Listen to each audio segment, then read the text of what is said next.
So the Denver Nuggets have a big Jamal Murray problem. And short term, do they need Jamal Murray if they want to win anything? Yes. But long term, Jamal Murray is the reason why it's unlikely the Denver Nuggets ever make it back to an NBA Finals. And it is the biggest reason why they have completely failed Nikola Jokic at the peak of his powers. Before we get on to that, if you guys are new to the channel, subscribe. We are trying to hit 10,000 subscribers as soon as possible. We're trying to do that by the end of the month. We're trying to hit 8,000 subscribers today. Between the 1st and the 25th of December, there will be 250 videos uploaded on this channel. I think we were like 3 behind coming in, or we were like 2 behind coming into today, but unfortunately, like today I'm spending it with my parents. I'm flying off to Leeds early in the morning. So the next 2 days is going to be a little bit short, but trust me, this weekend I'll be going all out. Like you might see a 15 video day. But anyway, yeah. We got to talk about Jamal Murray. Jamal Murray right now is averaging 17 points per game. He is averaging, on the season, 17 points per game. That's terrible. That's absolutely terrible. And as well as being injured. And if this was just a one-off, it's one thing. Jamal Murray has been injured on and off for the majority of his career. Now I just want to see right here. Because I'm on my laptop, I can't really look too much. I want to see what Jamal Murray's contract that he signed in the offseason was. And he signed a 4-year, $200 million deal. An average salary of $51 million. Jamal Murray is not currently outplaying Russell Westbrook. And he is making $50 million a year. The Nuggets suffered a bad loss to the Wizards, team that lost 16 straight, despite a 56-point game from Jokic. Nuggets are without Jamal Murray again on Saturday. He's on the injury report. Initially listed as questionable against Atlanta. He's been downgraded to out, which means Westbrook will start. I mean, they won the game.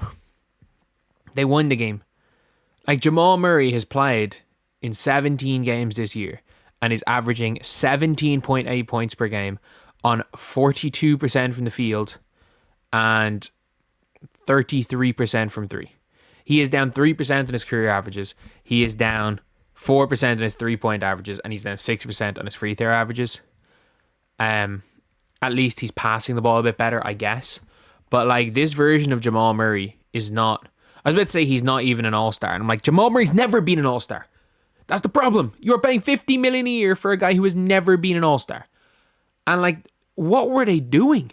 Who else was going to offer Jamal Murray $50 million a year? And I mean that. You didn't need to give him $50 million a year. Like, there's no other team was going to do that. And I mean that. Like, Jamal Murray had come off a not great playoffs in 2024. Yes, he had a fantastic playoffs in 2023. They probably don't win the ring without him. And like, they were seen as like the best duo in the NBA. The reality is it was Nikola Jokic. It was Nikola Jokic. And this is a guy who has been injury prone since that ACL injury. And it was caused by Nikola Jokic. We've seen it in the Olympics. We've seen it time and time again. Players look better around Nikola Jokic. You do not pay somebody or you do not sign somebody based on how they perform with Nikola Jokic on their team. Jamal Murray sucked at the Olympics. He absolutely sucked for Canada and has come into this season as a bang average point guard. Like, if you're asking me who would I take right now, Jamal Murray or Tyler Hero, give me Tyler Hero 10 times out of 10. He's 4 years younger as well? He's not even, like, Jamal's going to get paid until he's 31. He's not washed or anything, but he's just, like, what do you do, overperformed for a season? And the problem is now at the second apron, like, it's so difficult to, it's so difficult really to do anything now in free agency. It's very tough to make anything of it. Like, I'm looking through his stats from other years. Like, last year he scored 21.2 points but only played 59 regular season games. That was his best ever regular season. That was literally his best regular season. Outside of, well, he averaged the same amount of points as he did when there was no fans, which I'm not counting.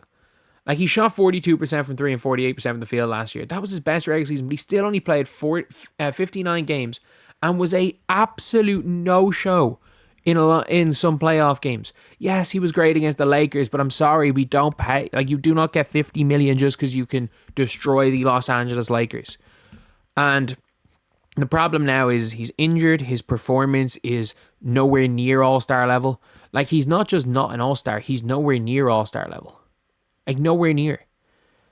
And he's averaging inefficient 17 points per game, and he's not helping the Denver Nuggets right now, who need him.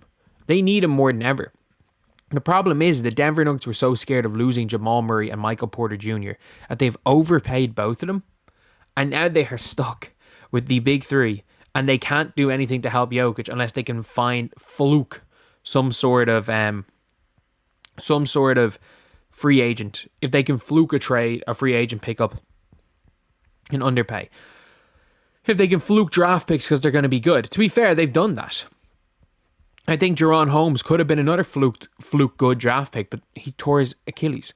They fluked Peyton Watson, Christian Brown, with how low these guys were picked. Julian Strawder.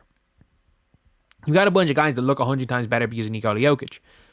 But without a second star, you've got no hope. You've got no hope.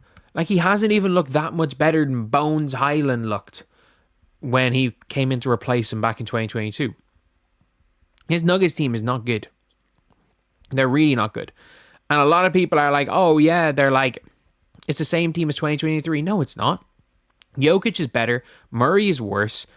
Christian Brown is a downgrade on KCP. Bruce Brown is better than anything they have off the bench, including Russell Westbrook. And like, Aaron Gordon has been out injured. He's still fine. Like, Aaron Gordon is a fine basketball player. And the problem is that you're not going to get off Jamal Murray without taking another toxic contract back. Like, you are paying Jamal Murray $200 million. You are paying the man $200 million to be a bang average point guard. I just realized that my laptop just make a sound there. To be a bang average point guard. And you need him to be a second superstar. Because to win a title, you have to go through Dallas, who... They don't have Nikola Jokic, but they have the next best thing in Luka Doncic. And they have a bona fide second star in Kyrie Irving. And they've got much better role players than Denver. Like, you've got Najee Marshall, you've got Spencer Dinwiddie, you've got Daniel Gafford, you've got Derek Lively, you've got PJ Washington. And you never know who they're going to pick up at the trade deadline. They're being active. Whereas the Denver Nuggets are just cool with sitting there and hoping and praying that Nikola Jokic can lead this team to another title. And I don't think he can. I don't think there's a player in history that could lead this Nuggets team to a title. Because, in my opinion, the only player in history, like that, the player in history that has the best chance of leading to the title is Nikola Jokic. And if he can't do it, I don't think anyone in the history of basketball could, because of the way this roster is structured. But anyway, I'll see you guys.